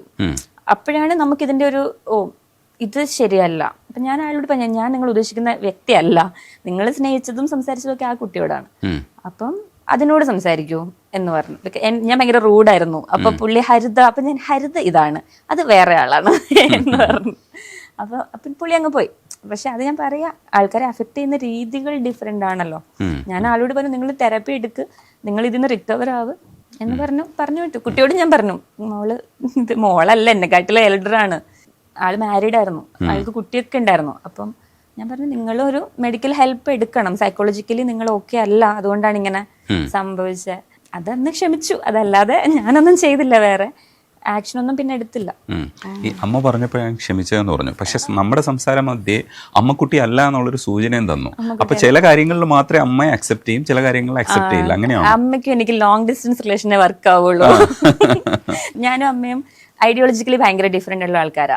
അമ്മയുടെ മാക്സിമം അപ്രീസിയേഷൻ എന്നൊക്കെ പറഞ്ഞാൽ ഞാൻ ഭയങ്കര കോമഡിയാ. ഇപ്പൊ ഞാൻ റഹ്മാൻ സാറിന്റെ ഫ്ലോട്ടിസ്റ്റ് ഉണ്ടല്ലോ, നവീൻ സാറിന്റെ വർക്ക് ചെയ്തു. അപ്പൊ ഞാനിങ്ങനെ വിളിച്ചിട്ട് ഒരു ഹിന്ദി ഇൻഡിപെൻഡന്റ് മലയാളം. അപ്പം ഹിന്ദിയിൽ അത് റിലീസ് ചെയ്തു, മലയാളത്തിലേക്ക് ഫസ്റ്റ് പുള്ളിയുടെ ഒറിജിനൽ മലയാളം എഴുതാനുള്ള ഭാഗ്യം ഉണ്ടായി, സയനോര പാടിയ. അപ്പം ഞാൻ ഭയങ്കര എക്സൈറ്റഡ് ആയിട്ട് വിളിച്ചിട്ട്, ഞാൻ ദുബായിലായിരുന്നു, കോള് വരുമ്പോ ഞാൻ ഇവിടുത്തെ പാട്ടൊന്നും ഇല്ല, ഞാൻ ഇനി ജോലി ചെയ്യാം കുറച്ച് നാള് എന്നൊക്കെ പറഞ്ഞ് ദുബായിൽ പോയതാ. അപ്പോ അവിടെ ചെന്നപ്പോഴാണ് ഈ കോള് വരുന്നത്. അപ്പൊ ഞാൻ തിരിച്ചു വന്നിട്ട് അമ്മയോട് പറഞ്ഞു, എനിക്ക് വർക്കൊക്കെ വരുന്നുണ്ട്, ഞാൻ കൊച്ചി തന്നെ നിൽക്കുക എന്നൊക്കെ പറഞ്ഞപ്പം ഇഷ്ടമല്ല. അപ്പം ഞാൻ പറഞ്ഞു, അമ്മ റഹ്മാൻ സാറിന്റെ ഫ്ലോട്ടിസ്റ്റിന്റെ വർക്ക് വന്നു, അപ്പം നല്ലതല്ലേ? അപ്പൊ അമ്മ, റഹ്മാൻ സാറൊന്നും അല്ലല്ലോ. അപ്പൊ ഞാൻ ഇതാണ് മാക്സിമം. അപ്പൊ ആള് അപ്രീഷിയേറ്റ് ചെയ്യുമോന്ന് ചോദിച്ചു കഴിഞ്ഞാൽ അത് എക്സ്പെക്ട് ചെയ്യേ വേണ്ട, മാക്സിമം ഇതാണ്. പിന്നെ അമ്മയുടെ ഫ്രണ്ട്സ് കുറെ പേരുണ്ട്, ഇവരൊക്കെ എൻ്റെ ഇതിങ്ങനെ ഷെയർ ചെയ്യും, സോങ്സ് ഷെയർ ചെയ്യും. പുതിയൊരു വർക്ക് ഇറങ്ങി അപ്പൊ തന്നെ അവരുടെ ഗ്രൂപ്പിലാണ് ഫസ്റ്റ് അത് ഡിസ്കസ് ചെയ്യപ്പെടുന്നത്. അപ്പൊ അമ്മ അതൊക്കെ എൻജോയ് ചെയ്യുന്നുണ്ട്. പക്ഷെ എന്നെ അങ്ങനെ എന്താ പറയാ, എല്ലാരെയും കാണിക്കാൻ അപ്രീഷിയേറ്റ് ചെയ്യത്തില്ല. അമ്മ അത് എൻജോയ് ചെയ്യുന്നുണ്ടെന്ന് എനിക്കറിയാം. പക്ഷെ ഐഡിയോളജിക്കലി ഞങ്ങൾ തമ്മിൽ ഭയങ്കരമായ വ്യത്യാസമുണ്ട്. പക്ഷെ നമുക്ക് അവരെ ചേഞ്ച് ചെയ്യാനോ അവർക്ക് നമ്മളെ ചേഞ്ച് ചെയ്യാനോ പറ്റത്തില്ല. അത്രയും ജനറേഷൻ ഗ്യാപ്പിലും. പിന്നെ അമ്മ ഭയങ്കര കൺവെൻഷണൽ അമ്മയാണ്. അപ്പൊ അത് ഞാനും മനസ്സിലാക്കി. ഇപ്പൊ രണ്ടുപേരും ഒരു അണ്ടർസ്റ്റാൻഡിങ്ങിൽ പോവാണ്. അണ്ടർസ്റ്റാൻഡിങ് നമ്മൾ ഇന്ന് തെറ്റിക്കാം. ഈ സുന്ദരി ഇങ്ങനെ സിംഗിൾ ആയിട്ട് പാറിപ്പറന്ന് നടക്കുമ്പോഴത്തേക്ക് അമ്മ അഭിപ്രായം പറയില്ലേ? അഭിപ്രായം പറയുന്നുണ്ട്, നല്ല വാക്ക് പറയുന്നുണ്ട്. അമ്മ എന്റെ ഫ്രണ്ട്സിനോട് ചോദിക്കും, നിങ്ങളെയൊക്കെ ഞാൻ ഒരു കാര്യം ഏൽപ്പിച്ചിട്ട് എത്ര കാലമായി എന്ന് ചോദിക്കും. പക്ഷെ അവര് പറഞ്ഞു, അവക്ക് കൂടെ തോന്നണ്ടേ, അല്ലെങ്കിൽ ഇവളെ ആർക്കെങ്കിലും ഇഷ്ടപ്പെടണ്ടേ, അങ്ങനെയൊക്കെ ചോദിക്കും. അതല്ല, അതെന്റെ പേഴ്സണൽ പ്രിഫറൻസസിന്റെ ബേസിലായിരിക്കും. ഞാൻ കാണുന്ന പ്രിഫറൻസസ് അല്ലെങ്കിൽ എല്ലാരും വിചാരിക്കുന്ന പോലത്തെ കാര്യങ്ങളായിരിക്കില്ല ഞാൻ മേ ബി ഒരാളിൽ കാണുന്നത്. അതൊന്നും അല്ല. ഞാൻ ഫിസിക്കലി ഞാൻ 5 അടി മതി. അല്ല, ഞാൻ കുറച്ച് സാപ്പിയാണ്, എനിക്ക് സാപ്പി സെക്ഷലാണ് ഞാൻ. അപ്പൊ എനിക്ക് കുറച്ച് ബ്രെയിനി, എന്റെ പ്രിഫറൻസസ് വേറെയാ. പിന്നെ നമ്മൾ കുറച്ചും കൂടി ഇമോഷണൽ ആൻഡ് സെൻസിറ്റീവ് ആയിട്ടുള്ള ആളും കൂടിയാണ്. കലാകാരി ആയതുകൊണ്ടാണോ എന്നറിയില്ല, പണ്ട് തൊട്ടേ ചിലപ്പോൾ ഇങ്ങനെ ആയിരിക്കും. അപ്പൊ എന്നെ അട്രാക്ട് ചെയ്യുന്ന ഫാക്ടേഴ്സ് ഫിസിക്കൽ അട്രാക്ഷനോ അങ്ങനെയൊന്നും അല്ല. ബേസിക്കലി എന്റെ ഒരു വൈബ്രേഷൻ മാച്ച് ചെയ്യുന്ന ഒരാള്, അങ്ങനെ ഒരാൾ വന്നു കഴിഞ്ഞാൽ ചിലപ്പം ഞാൻ അക്സെപ്റ്റ് ചെയ്യുമായിരിക്കും. അതിപ്പോ അമ്മയ്ക്ക് അത് അറിയാം. എന്നാലും കുറെ നാളായിട്ട് അവരിങ്ങനെ അത് അറിഞ്ഞൂടാ, കണ്ടുപിടിക്കാൻ പറ്റണില്ല. അത് മാത്രല്ല, നമുക്കൊരു പരസ്യം കൊടുക്കാൻ എന്താ ചെയ്യണ്ടേ? ഇതൊരു പരസ്യമാണല്ലോ, ഇപ്പൊ എന്താ ചെയ്യണ്ടേ? ഒന്നും ചെയ്യരുത്. എനിക്ക് ആ കുട്ടിയുടെ ട്രോമ ഇല്ലേ, മറ്റേ കുട്ടിയുടെ കാമുകന്മാര് വന്നിട്ട് പറഞ്ഞ ട്രോമ എന്ന് പോലും ഞാൻ മാറിയിട്ടില്ല. അപ്പം പുതിയത് ഞാൻ എനിക്കായിട്ട് ഒരാളെന്നൊക്കെ എനിക്ക് മനസ്സിലാവുമായിരിക്കും. മേ ബി നമുക്ക് ആപ്റ്റായ ഒരാൾ വരുമ്പോൾ നമുക്ക് ഓക്കെ, ഇയാള് ഓക്കെ ആണ് എന്ന് നമുക്ക് മനസ്സിലാവേണ്ടതാണ്. നമ്മൾ അത്രയും അനുഭവങ്ങളിൽ നമ്മൾ പഠിക്കുന്നുണ്ടല്ലോ. ഇപ്പം എന്താ പറയാ, പാസ്റ്റ് അനുഭവങ്ങളിൽ നമുക്ക് അറിയാം, അത്രയും ഫിൽട്രേഷൻ കഴിഞ്ഞിട്ട് വരുമ്പോൾ ഉണ്ടാകുന്ന ഒരു ട്രാൻസ്ഫോർമേഷൻ ഉണ്ട്. നമ്മുടെ ഒരു എവല്യൂഷൻ നമുക്കറിയാമല്ലോ. ഇപ്പൊ നോക്കുമ്പോൾ എനിക്ക് എന്ത് വേണ്ടാന്ന് എനിക്ക് നന്നായിട്ട് അറിയാം. ഇതെനിക്ക് വേണ്ട, ഇതെനിക്ക് വേണ്ട, അതെനിക്കറിയാം. അപ്പൊ എന്ത് വേണമെന്നുള്ളത് കുറച്ചും കൂടി എളുപ്പമാണ്. അതൊരു സ്വാഭാവികമായ പ്രോസസ്സായിട്ട് നടന്നോളൂ. ഞാൻ അമ്മയോട് അവിടെ അങ്ങനെയാ പറഞ്ഞത്. ഞാൻ നോക്കിക്കോളാം. ഞാൻ അല്ല, അത് സമ്മതിച്ചു. നീയെങ്കിലും ഒന്ന് നോക്കാനാ പറയണേ. പക്ഷെ ഞാൻ നോക്കുന്നുണ്ട് വൈഡർ റേഞ്ചിൽ, പക്ഷെ നടക്കണില്ല. എന്നെ നോക്കുന്നുണ്ട്, ഞാൻ നോക്കണം അങ്ങോട്ട്. അങ്ങനെ പ്രപ്പോസൽസ് ഒക്കെ വരുമ്പോ എങ്ങനെ ഇത് മാറ്റി നിർത്തും? എന്ത് പറയും അവരോടൊക്കെ? യങ് ആയിട്ടുള്ള ഒരുപാട് ആൾക്കാർ വന്നിട്ട് മുമ്പിൽ ഞാൻ അത്ര യങ്ങൊന്നല്ല, ഞാൻ ഭയങ്കര ഓൾഡ് സ്കൂളും ആണ്. അപ്പൊ എന്റെ ഈ ഓൾഡ് സ്കൂൾ വൈബും ഈ പ്രോഗ്രസീവ് തോട്ട്സും കൂടെ ബ്ലെൻഡ് ആയിട്ട് വരുന്ന ആൾക്കാർ കുറവാണ്. അപ്പം ഒന്നെങ്കിൽ അവര് ഭയങ്കര പ്രോഗ്രസീവ് ആയിരിക്കും, അല്ലെങ്കിൽ അവര് ഭയങ്കര ഓൾഡ് സ്കൂൾ ആയിരിക്കും. ഞാൻ ഇതിന്റെ ഒരു മിക്സ്ചറാണ്. അപ്പൊ എനിക്ക് അങ്ങനത്തെ എനിക്ക് ഫ്രണ്ട്സ് ഉണ്ട്, എന്നെ ഭയങ്കര സപ്പോർട്ട് ചെയ്യുന്ന ഫ്രണ്ട്സ് ഉണ്ട്. അപ്പോൾ അവരും ഞാനും കൂടി ഇരുന്ന് ഡിസ്കസ് ചെയ്യും. എല്ലാവരുടെയും ട്രോമാസും ഇഷ്യൂസും നമ്മൾ കേൾക്കുന്നുണ്ടല്ലോ. അപ്പോൾ അഡ്രസ്സ് ചെയ്യപ്പെടാതെ പോകുന്ന കാര്യങ്ങളെ വീണ്ടും നമ്മൾ ഇരുന്ന് വിശകലനം ചെയ്യുമ്പം ഇതൊന്നും ശരിയല്ല. അപ്പം ആ ശരിയല്ലാത്ത കാര്യങ്ങളിലേക്ക് ഇനി പോവരുത്. ഇത്രയും നമ്മൾ പഠിക്കുന്നുണ്ടല്ലോ. അപ്പൊ ആ ലേണിംഗ് ഭയങ്കരമായിരുന്നു. ഇപ്പൊ അൺലേണിംഗും ഭയങ്കരമാണ്. ഇത് രണ്ടും കൂടെ ഓക്കെ ആയിട്ട് വരുന്ന കാലത്ത് 10-50 വയസ്സാവുമായിരിക്കും. പക്ഷെ അന്ന് മതി. ഇപ്പൊ റോങ് പാർട്ട്ണറെ ചൂസ് ചെയ്തിട്ട് കാര്യമില്ല. ഏറ്റവും ബെസ്റ്റസ്റ്റ് ഡിസിഷൻ ലൈഫിൽ എടുക്കേണ്ടതിൽ ഒന്ന് സ്പൗസിനെ നമ്മൾ കണ്ടെത്തുക എന്നുള്ളത് തന്നെയാണ്. അപ്പൊ അതൊരു അത് ദീർഘകാലത്തേക്കാണോ നോക്കുന്നത്, ഷോർട്ട് ടൈം? ഞാൻ ദീർഘകാലത്തേക്കാണ് നോക്കുന്നത്. അതുകൊണ്ട് എങ്ങനെ ഇത്രയും ടൈം അതിൽ ഷോർട്ട് ടൈം ആയിട്ട് സംസാരിക്കാൻ വരുന്ന ആൾക്കാരുണ്ടാവുമല്ലോ. എനിക്ക് താല്പര്യമില്ല എന്ന് പറയും. എനിക്ക് അങ്ങനെ ഞാൻ കുറച്ച് ഓൾഡ് സ്കൂളാണ്. എനിക്ക് ശരദിന്ദു അങ്ങനത്തെ സോങ്സ് ഒക്കെയാണ് ഞാൻ ഇപ്പൊ വരുന്ന വഴിക്ക് ഞാൻ സന്യാസിനി കേട്ടോണ്ട് വരികയായിരുന്നു. അത് എന്റെ ടേസ്റ്റേ വേറെയാ. ഞാൻ കുറെ കാര്യങ്ങൾ ഞാൻ എല്ലാവരും സപ്പോർട്ട് ചെയ്യും. എൻ്റെ ഫ്രണ്ട്സ് അങ്ങനെ ഉള്ളവരുണ്ട്. അപ്പം ഞാൻ അവരെ സപ്പോർട്ട് ചെയ്യുന്നുണ്ട്. പക്ഷെ എനിക്ക് പേഴ്സണൽ എൻ്റെ ചോയ്സ് എന്ന് പറയുന്നത് ഒരു ലോങ് ടേം ആയിരിക്കണം. എനിക്ക് അതിൽ പെട്ട് കിടന്ന് ഇറങ്ങാൻ പറ്റാത്ത ഒരുപാട് പേരെ ഞാൻ ഡെയിലി കണ്ടുകൊണ്ടിരിക്കുന്നുണ്ട്.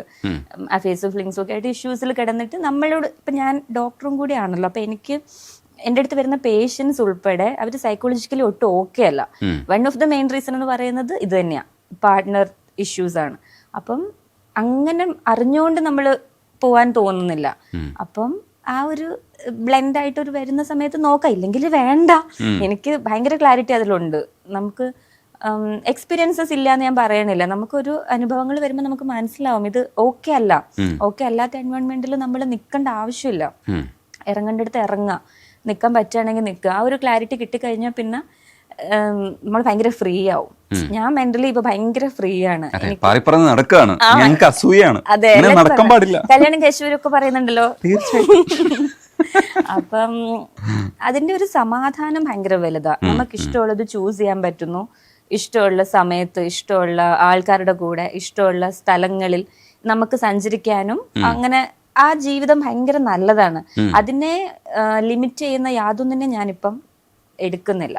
അത് എൻ്റെ ഡിസിഷൻ. അത് ഞാൻ അമ്മയോട് പറഞ്ഞു, എൻ്റെ വീട്ടിലും ഫ്രണ്ട്സിനോടും ഞാൻ പറഞ്ഞു. അപ്പൊ ഇവരിങ്ങനെ ഓപ്ഷൻസ് ഒക്കെ കൊണ്ടുവരുമ്പോൾ ഞാൻ അത് ഓക്കെ അല്ല, മറ്റത് ഓക്കെ അല്ല.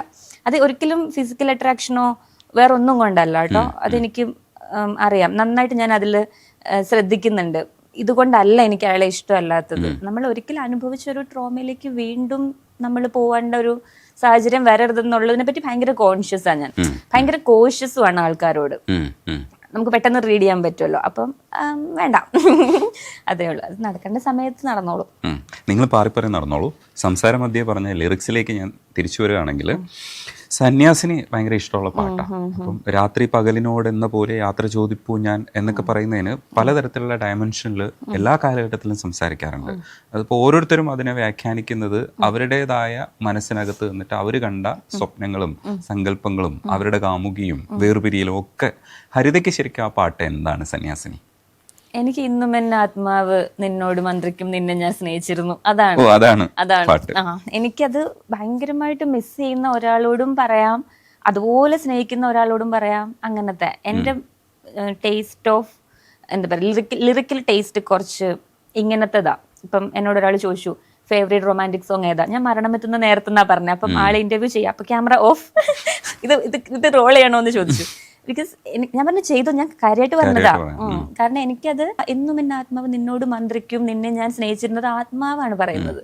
അത് ആത്മാവിനെ അങ്ങനെ പറയണമെങ്കിൽ അയാളുടെ ശരീരത്തിലും അയാളുടെ ചിന്തകളിലും എല്ലായിടത്തും ഈ കുട്ടി അല്ലെങ്കിൽ ആ ഒരു പാർട്ട്ണർ ആണല്ലോ. അപ്പൊ അത് ഭയങ്കര ഉദാത്തമായ ഒരു സാധനമാണ് വയലാർ സാർ എഴുതി വെച്ചേക്കുന്നത്. അപ്പൊ അത് ഞാനിങ്ങനെ വയലാർ ദേവരാജൻ എല്ലാം ഇങ്ങനെ കേൾക്കും. ജോൺസൺ ഇതുപോലെ ഒരു നാൾ ശുഭരാത്രിയേകി പോയി ONV സാർ ഗുൽമോഹറിൽ എഴുതിയതാ. അതും ഇതേപോലെയാണ് എനിക്ക് ഫീൽ ചെയ്യുന്ന പാട്ടുകൾ. നമ്മളെ ചില വരികൾ നമ്മൾ മരിച്ചു വീഴാറുണ്ടെന്ന് പറയില്ലേ, അങ്ങനത്തെ വരികളാണ് ഇതൊക്കെ. ഞാൻ അങ്ങനത്തെ വരികളിൽ അങ്ങ് അലിഞ്ഞു പോവും. അപ്പൊ എനിക്ക് അത്രയും എന്നെ ഇത് ഹോണ്ട് ചെയ്യുന്നുണ്ട്. അപ്പം ചില കവിതകൾ ഇപ്പൊ സന്യാസിനിയിൽ ഈ ഒരു ടേക്ക് അവേ ഉണ്ട്. ഒരു മുറി മാത്രം തുറക്കാതെ വെക്കാം ഞാൻ അതിഗൂഢം എന്നോട് ആരാമത്തിൽ. എനിക്ക് എന്താ ഇല്ലാത്ത കാമുകനെ ആലോചിച്ചിരുന്നിട്ട് വിഷമിക്കുന്ന സ്വഭാവമുണ്ട്. അക്കൂട്ടത്തിൽ തോന്നിയതാണിത്. അപ്പൊ എനിക്ക് സ്വപ്നങ്ങൾ കണ്ട് നിന്നെ കുറങ്ങിടുവാൻ പുഷ്പത്തിൻ തൽപ്പം അങ്ങ് ഞാൻ വിരിക്കാം. ഞാനിങ്ങനെ ഓർക്കും ONV സാർ എങ്ങനെയാണ് ഇങ്ങനെ പ്രണയാർദ്രമായിട്ട് വരികൾ എഴുതുന്നത്. ഞാൻ ബേസിക്കലി ലവ് സോങ്സ് കേൾക്കാറുണ്ടല്ലോ. അപ്പൊ എനിക്കിതിങ്ങനെ ഒരു മുറി മാത്രം തുറക്കാതെ വെക്കാം ഞാനെന്നൊക്കെ പറയുമ്പോൾ അത് എത്രത്തോളം സ്പെഷ്യൽ ആയിട്ടുള്ള, എത്രത്തോളം പ്രിയപ്പെട്ട ഒരാളെ കാത്തിരുന്നിട്ടാണ് ആ ആരാമത്തിൽ ഒരു മുറി തുറക്കാതെ വെക്കുന്നത് എന്നാലോചിച്ച്. പിന്നെ ഒടുവിൽ നീ എത്തുമ്പോൾ ചെവിയിൽ മൂളാൻ എന്നാണ്. ചെവിയിൽ പാടുക പോലെയല്ല, ചെവിയിൽ മൂളാൻ പാടുന്നുണ്ടാവും, പക്ഷെ ഒരു മൂളാൻ എന്നാണ് എഴുതിയത്. അപ്പൊ അതൊക്കെ ഭയങ്കര പൊയറ്റിക് ആയിട്ടുള്ളൊരു ഇതായിട്ട് എനിക്ക് ഫീൽ ചെയ്തു. ഈ പാട്ട് ഭയങ്കര ഫേവറേറ്റാ. പിന്നെ അതുപോലെ മരണമെത്തുന്ന നേരത്ത് മഴ ഞാൻ അറിഞ്ഞിരുന്നില്ല, അങ്ങനത്തെ ഡീപ്പാണ് ഇഷ്ടം. സന്യാസിനിയിൽ എനിക്ക് ഇഷ്ടപ്പെട്ട ഒരു പോർഷനും കൂടെ ഉണ്ട്. അത് എപ്പോഴും നമ്മളിങ്ങനെ, അതെ എനിക്ക് തോന്നുന്നു ബ്രേക്കപ്പ് സിറ്റുവേഷൻസ് ആണ് കൂടുതൽ ഇഷ്ടപ്പെടുന്നത് കൊണ്ടായിരിക്കാം. നിന്റെ ഏകാന്തമാം ഓർമ്മതൻ വീതിയിൽ എന്നെ എന്നെങ്കിലും കാണും, ഒരിക്കൽ നീ എൻ്റെ കാൽപ്പാടുകൾ കാണുമെന്ന് പറയുന്നില്ലേ, ആ സ്ഥലത്ത് 2 തരത്തിലുള്ള കാര്യമാണ് ഞാൻ സങ്കല്പിക്കുക. ഒന്ന് റിവഞ്ച്, അതായത് ഞാനിവിടെ അടയാളപ്പെടുത്തിയിടും എന്നെ, അന്ന് നീ എന്നെ അങ്ങനെ കാണും. എനിക്കത് എമ്പത്തി ആയിട്ടാ ഫീൽ ചെയ്യുന്നത്. എനിക്ക് റിവെഞ്ച് ആയിട്ട് തോന്നില്ല. കഴിഞ്ഞു പോയ കാര്യങ്ങൾ ഒരിക്കലും നമുക്ക് റിവെഞ്ച് ആയിട്ട് തോന്നുന്നതേ ഇല്ല. അപ്പൊ ആ ഒരു ജേർണിയിൽ എവിടെയെങ്കിലും ഇവരുടെ കാൽപ്പാടുകൾ നമ്മൾ ഒരാൾ അനുഭവിച്ച സിറ്റുവേഷൻ ഇല്ലേ, നമ്മള് കറക്റ്റ് നമ്മൾ ആ ഷൂസിൽ നിൽക്കും എന്ന് പറയുന്നത് ഭയങ്കര സത്യമായിട്ടുള്ളൊരു കാര്യമാണ്. അപ്പൊ ഞാനൊരാൾക്കൊരു വേദന കൊടുത്തിട്ടുണ്ടെങ്കിൽ ആ വേദന നമ്മൾ അനുഭവിച്ചിരിക്കും, അതായിരിക്കാം ഉദ്ദേശിക്കുന്നത്. അപ്പൊ കാണും എന്നായിരിക്കില്ല, കാണും എന്നായിരിക്കും. അതിന് സാധ്യതയുള്ളൂ. വയലാർ സർ ആയതുകൊണ്ട് അങ്ങനെ ആയിരിക്കും എഴുതിയത്. അല്ല, പല രീതിയിൽ ഇത് കാണാം. കാരണം എന്ന് വെച്ചാൽ ഇപ്പൊ ദാസേട്ടന് ഗുരുവായൂർ കയറാൻ കഴിയാത്തപ്പോ ഒരു ദിവസം ഞാൻ കയറും, ഗോപുരവാതിൽ തുറക്കും, വാശിയോടെ പറയുന്ന മനുഷ്യനാണ്. അത്തരത്തിലുള്ള വിപ്ലവ സാധ്യതകൾ ഒരുപാടുള്ളതുകൊണ്ട് ഞങ്ങൾ കാമുകന്മാർ ഇങ്ങനെയും കൂടെ കാണും. നിങ്ങൾ ബ്രേക്കപ്പുള്ള കാമുകന്മാർ അങ്ങനെ കാണും, വിരഹിണിയായ കാമുകന്മാര് ചിലപ്പോ കാണുമായിരിക്കും. അത് ഒരു എവിടെങ്കിലും വെച്ചിട്ട് ഇയാളുടെ ഒരു മുഖം അല്ലെങ്കിൽ അനുഭവിച്ച ഒരു പാത നമ്മൾ എവിടെങ്കിലും ആ ഒരു ഫുട് പ്രിന്റ് അവശേഷിക്കും എന്ന് പറയില്ലേ, അത് ഭയങ്കര കറക്റ്റ് അല്ലേ. നമ്മൾ എപ്പോഴും സെർച്ച് ചെയ്യുന്നത് ഒരു കാര്യമായിരിക്കും എന്ന് പറയാറുണ്ട്. ഞാൻ എവിടെയോ വായിച്ചത്, റൂമിൽ എവിടെയോ നമ്മളിങ്ങനെ സെർച്ച് ചെയ്യും, ലവിലാണെങ്കിലും എന്തിലാണെങ്കിലും. അപ്പം ആ ഒരു കാര്യം എന്ന് പറയുന്നത് ചിലപ്പോൾ ഇതായിരിക്കാം. അപ്പൊ അത് ഫിലോസഫിയാണ്, അങ്ങോട്ട് അധികം പോവണ്ട, ഞാൻ ഇങ്ങനെ വാചാല ആയിക്കൊണ്ടിരിക്കും. പിന്നെ ഈ രാത്രി പകലിനോട് എന്ന പോലെ തന്നെ പലരും വ്യാഖ്യാനിച്ചിട്ടുണ്ട്. പക്ഷെ അത്രയും അരിച്ചിറങ്ങാനേ പറ്റുള്ളൂ. എന്ന് വെച്ചാൽ ഭയങ്കര പാടുവിട്ടാണ് രാത്രി, കുറെ ടൈം എടുത്തിട്ടില്ലേ രാത്രി പകലിനോട് യാത്ര പറയുന്നത് എന്നുള്ള ഒരു സങ്കല്പം. അപ്പൊ അങ്ങനെ പറ്റുള്ളൂ പ്രേമത്തിൽ നിന്ന് രക്ഷപ്പെടാനെന്നുള്ള രീതിയിലുള്ള വ്യാഖ്യാനം ഇന്ന് ഞാൻ നടത്താറുണ്ട് പുതിയ കാലഘട്ടത്തിൽ. പണ്ട് ഇത് കേൾക്കുമ്പോൾ അങ്ങനെ ആയിരുന്നില്ല. ഒരു ദുഃഖമുള്ളൊരു പാട്ട് കേൾക്കുന്നു, ഭയങ്കര സങ്കടം വരുന്നു, നസീർ സാർ പാടുന്നു എന്നൊക്കെ ഉള്ളതായിരുന്നു. പക്ഷെ ഇന്ന് അതിന് കുറച്ചുകൂടെ ഒരു ഈ പറയുന്ന പോലെ ഒരു വ്യാഖ്യാനം കൊടുക്കാൻ ശ്രമിക്കും. അപ്പൊ അത് അങ്ങനെ അരിച്ചിറങ്ങി പോകാനേ കഴിയുള്ളൂ. അതുകൊണ്ട് തന്നെ ബ്രേക്കപ്പ് സിറ്റുവേഷൻസ് ഒക്കെ അതുകൊണ്ട് നിങ്ങൾ മര്യാദയ്ക്ക് കൈകാര്യം ചെയ്യണമെന്ന് പറയുന്ന ഭാഷയാണുള്ളത്. പെട്ടെന്ന് ഇങ്ങനെ മുറിക്കാൻ പറ്റില്ല, ബ്രേക്കപ്പ് എന്നൊന്നും പറഞ്ഞിട്ട് മുറിക്കാൻ പറ്റില്ല. അത് കുറച്ച് അങ്ങനെ ഒരു ട്രാൻസ്ഫോർമേഷൻ നടക്കണം, എങ്കിലേ അത് ബ്രേക്കപ്പ് ഹാംഫുൾ ആവാതിരിക്കുള്ളൂ എന്നുള്ളതാണ്. ഒരു ചായ കുടിച്ച് പിരിയാന്നൊക്കെ പറയുന്നത് അതിന്റെ നടക്കാത്ത കാര്യമാണ്. അങ്ങനെയൊന്നുമില്ല, കുറച്ചൊക്കെ അടികളൊക്കെ കൂടേണ്ടി വരും. പക്ഷെ എങ്കിലും അങ്ങനെ പെട്ടെന്നൊന്നും നടക്കില്ല. അങ്ങനെ ബ്ലാക്ക് ആൻഡ് വൈറ്റ് ആക്കി നമുക്ക് എടുക്കാൻ പറ്റില്ല, അരിച്ചിറങ്ങിയേ പറ്റുള്ളൂ. അതെല്ലാം ഗ്രേയിലായിരിക്കുമല്ലോ. അതെ അതെ അതെ. അപ്പൊ രാത്രി പകലിനോടെന്ന പോലെ യാത്ര ചോദിപ്പൂ ഞാൻ, അങ്ങനെ പറ്റുള്ളൂ, പതിയെ പറ്റുള്ളൂ. ദുഃഖമാണ്, പക്ഷെ കവി എഴുതിയത് ഒരു പക്ഷെ ആ ദുഃഖം ആണ്. അത്രയും ബുദ്ധിമുട്ടുള്ള ഒരു അവസ്ഥയാണ് രാത്രി. ദുഃഖം നിലനിർത്തിക്കൊണ്ട് തന്നെ അതിന്റെ സ്വാഭാവികമായ പരിണാമത്തെ അക്സെപ്റ്റ് ചെയ്യണം, അംഗീകരിക്കണമെന്നൊരു മെസ്സേജ് എനിക്ക് ഫീൽ ചെയ്തു. അപ്പം ഇങ്ങനെ ഞാൻ ഡീകോഡ് ചെയ്യാറുണ്ട്, ഇരുന്ന് വിശകലനം ചെയ്യാറുണ്ട് ഓരോ പാട്ടുകളും. അപ്പൊ നല്ലതാ, നമുക്ക് വളരാൻ നല്ലതാ. ഇത് പോയ കടന്നു വന്ന പാതകൾ ചിന്തിക്കുമ്പോൾ ഭയങ്കര നല്ലതാ. അതേപോലെ തന്നെ കൈതപ്പുറത്തെ കുറിച്ച് ഞാൻ ചിന്തിക്കുമ്പോൾ എനിക്ക് ഏറ്റവും മനസ്സിൽ വരുന്ന പാട്ടെന്ന് പറയുന്നത് കണ്ണീരുപ്പു കലർന്നൊരു മണലിൽ. ഒരുപാട് പാട്ട് ഇഷ്ടമാണ്, സുമുഹൂർത്തമായാണ് എന്റെ ഏറ്റവും ടോപ്പ് ഇഷ്ടപ്പെട്ട പാട്ട്. പക്ഷേ സുമുഹൂർത്തം എനിക്ക് ആ ലൈൻ ഭയങ്കര ഇഷ്ടമാണ്. ആത്മനിവേദനം അറിയാതെ എന്തിനൻ മുദ്രാങ്കുലിയം വലിച്ചെറിഞ്ഞു. ഞാൻ ഡയറിയിലൊക്കെ എഴുതി വെച്ചിട്ടുണ്ട് ഈ വരി, പണ്ട് കേട്ടതാ. രാഗചൂടാമണി ചെങ്കോൽ തുരുമ്പിൽ അങ്ങ് എന്തിനു വെറുതെ പതിച്ചു വെച്ചു. എന്നുവെച്ചാൽ അവളുടെ അനുരാഗത്തെ ചിങ്കോൽ തുരുമ്പിൽ, സീത തുരുമ്പായിട്ടേ കാണുന്നുള്ളൂ, തുരുമ്പിൽ അങ്ങ് എന്തിനു വെറുതെ പതിച്ചു വെച്ചു കോസല രാജകുമാരൻ എന്നും ആ സങ്കല്പ പാദപത്മങ്ങളിൽ. അത് നിങ്ങൾക്ക് യോജിക്കുന്നതാ, ഞങ്ങൾക്ക് യോജിക്കുന്നതല്ല. എന്നും ആ സങ്കല്പ പാദപത്മങ്ങളിൽ. അതെ, നിങ്ങൾ ഓൾഡ് ആണല്ലോ, ഞാൻ ന്യൂജൻ ആണ്. ഞാൻ ഓൾഡ്, അതെ അതെ, ഞാൻ ഓൾഡ് സോളോ ആണ്, ഓൾഡ് സ്കൂളും ആണ്. അപ്പോ എന്താ പറയാ, എന്നും ആ സങ്കല്പ പാദപത്മങ്ങളിൽ തലചായ്ച്ചു വെച്ചേ ഉറങ്ങാറുള്ളൂ സീത ഉറങ്ങാറുള്ളൂ എന്ന് പറയുന്നത്. എന്നെ ഇങ്ങനെയൊക്കെ ചെയ്തിട്ട് ഞാൻ പക്ഷെ അങ്ങനെ അല്ല ചെയ്തത്. അത് ഓൾഡ് സ്ത്രീയുടെ ഒരു സംഭവമാണ്. അതൊരു പെർസ്പെക്റ്റീവിന്റെ ഡിഫറൻസ് ഉണ്ട്. സീത ചിന്തിക്കുന്ന സമയത്ത് അങ്ങനെ ചിന്തിക്കുന്നുണ്ട്, രാവണന്റെ വേറൊരു സീതാരാമായണത്തിൽ ഞാൻ എൻ്റെ ടീച്ചർ പറഞ്ഞിട്ട് വായിച്ച സമയത്ത് രാവണൻ വില്ലൻ അല്ലല്ലോ എന്നൊരു കോൺസെപ്റ്റ് നമ്മൾ എവിടേക്കോ പറയുന്നുണ്ടല്ലോ.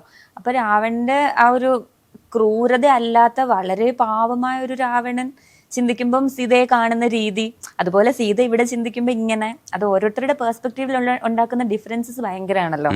മറ്റേ ഓപ്പോസിറ്റ് ഉള്ള ആളുടെ മനസ്സ് നമ്മൾ അറിഞ്ഞു കഴിഞ്ഞാൽ തീരാവുന്ന പ്രശ്നമേ ഉള്ളൂ എന്ന് പറയില്ലേ സിനിമയിൽ, അത് തന്നെ. പക്ഷെ അതിന്റെ ഒടുവില് രവീന്ദ്ര മാഷിന്റെ മ്യൂസിക്കിന്റെ ഒരു ചടുലതയില് വരികൾ വരുന്നതെന്ന് വെച്ചാൽ, പിടയ്ക്കുന്ന പ്രാണൻ വിതുമ്പുന്ന ശോകാന്ത രാമായണം ദിഗന്ധങ്ങളിൽ മയങ്ങുന്ന ആശാപാശങ്ങൾ അധർമ്മം നടുക്കുന്ന മാർത്താണ്ഡ പൗരുഷം രാമശിലായി കറുത്തുവോ കൽപ്പാന്ത വാരിയിൽ.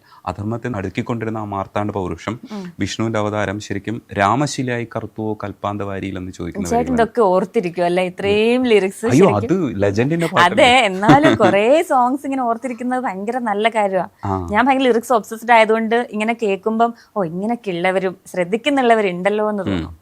പിന്നെ ഞാൻ ഈ പറഞ്ഞ പോലെ എല്ലാം വായിക്കുന്ന സമയത്ത് ഇപ്പൊ യയാതി, കർണൻ, ഊർമിള വേറൊരു പെർസ്പെക്റ്റീവ് ആണല്ലോ നമുക്ക് കിട്ടുന്നത്. അപ്പൊ അതിൽ ഇങ്ങനെ അഭിരമിച്ചിരിക്കാറുണ്ട്. ഇങ്ങനെയും ചിന്തിക്കാം. ശരിക്കും വേറൊരു ആംഗിളിൽ നിന്ന് ചിന്തിക്കുമ്പോൾ നമുക്ക് കുറെ കാര്യങ്ങൾ അൺവൈഡ് ആവും, നമ്മൾ ചിന്തിച്ചു പോന്നിരുന്നത്. അതുപോലെ അതിന്റെ എക്സാമ്പിൾ ആണ് ഇപ്പൊ സീതയുടെ കാര്യം പറഞ്ഞതുകൊണ്ട് എനിക്ക് ഊർമിളയെ കണക്ട് ആയത്. ഊർമിളയെ സംബന്ധിച്ചിടത്തോളം അങ്ങനെ നമ്മുടെ ടോപ്പിക്ക് വേറെ ദിശയിലേക്കൊക്കെ പോകുന്നു. പക്ഷെ അങ്ങനെ ഒരു പെർസ്പെക്റ്റീവ് ചേഞ്ച് ഭയങ്കര നല്ലതാ. ഇപ്പൊ സോങ് റൈറ്റിംഗിലും ലിറിക് റൈറ്റിംഗിലും ഒക്കെ ഔട്ട് ഓഫ് ദി ബോക്സ് ചിന്തിക്കാൻ പറയും. അപ്പൊ അത് ഭയങ്കര നല്ലതാ. എനിക്ക് പുതിയ കുറെ ലിറിസിസ്റ്റുകളോട് തോന്നുന്ന വേർഡ് പ്ലേ ഉണ്ടല്ലോ, അവരുടെ വേർഡ് പ്ലേയിൽ തോന്നുന്ന ഇംപ്രഷനും ഇത് തന്നെയാ. അങ്ങനെ ചിന്തിക്കാൻ പറ്റണം. അപ്പൊ പെർസ്പെക്റ്റീവ് ചേഞ്ച് ആണ്, അത് അപ്രീഷ്യബിൾ ആണ്. ഇനി ഏതൊക്കെ വർക്ക് പുറത്തു വരാനുള്ള? ഇനി ഷാൻ റഹ്മാന്റെ ഒരു മൂവി ഇറങ്ങാനുണ്ട്. അതിലൊരു 3 പാട്ട് എഴുതാൻ പറ്റി. ജസ്റ്റിന്റെ തന്നെ ഒരു പടമുണ്ട്, ഹിന്ദിയാണ്. അതിലൊരു സംസ്കൃതം ഞാൻ ചെറുതായിട്ട് അതിൽ മോഷൻ പോസ്റ്ററിൽ വന്നു. മാറാറിൽ വരുമോ നമുക്ക് അറിയില്ല. ഞാൻ എഴുതി കൊടുത്തു മഹാവതാർ.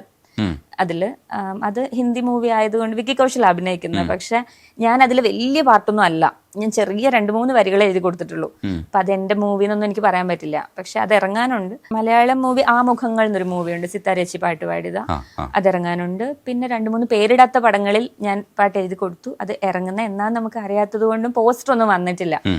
അങ്ങനെ കുറച്ച് ഇറങ്ങാനുണ്ട്, നല്ല കുറച്ച് വർക്ക്സ് ഇറങ്ങാനുണ്ട്. അതൊക്കെ പേരിട്ട് പുറത്തു വരട്ടെ. അതെ, അങ്ങനെ ഈ പേരും വളരട്ടെ.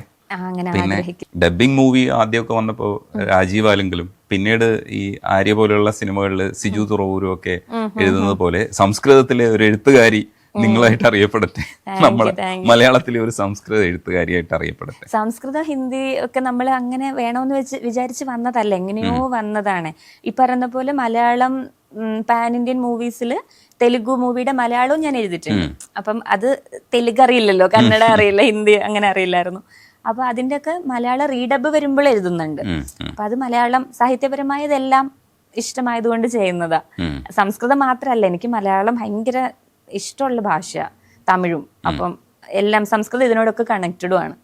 അപ്പൊ അങ്ങനെ തുടരൂ മലയാളി മങ്കേ. Thank you. Thank you. WhatsApp വഴി ഇംഗ്ലീഷ് പഠിക്കാൻ ഇംഗ്ലീഷ് കഫേ ഉള്ളപ്പോൾ ഇംഗ്ലീഷ് ഒരു വിഷയമേ അല്ല. English cafe presents you the perfect English. English Cafe, we present you the perfect English. WhatsApp now 9633 888 575.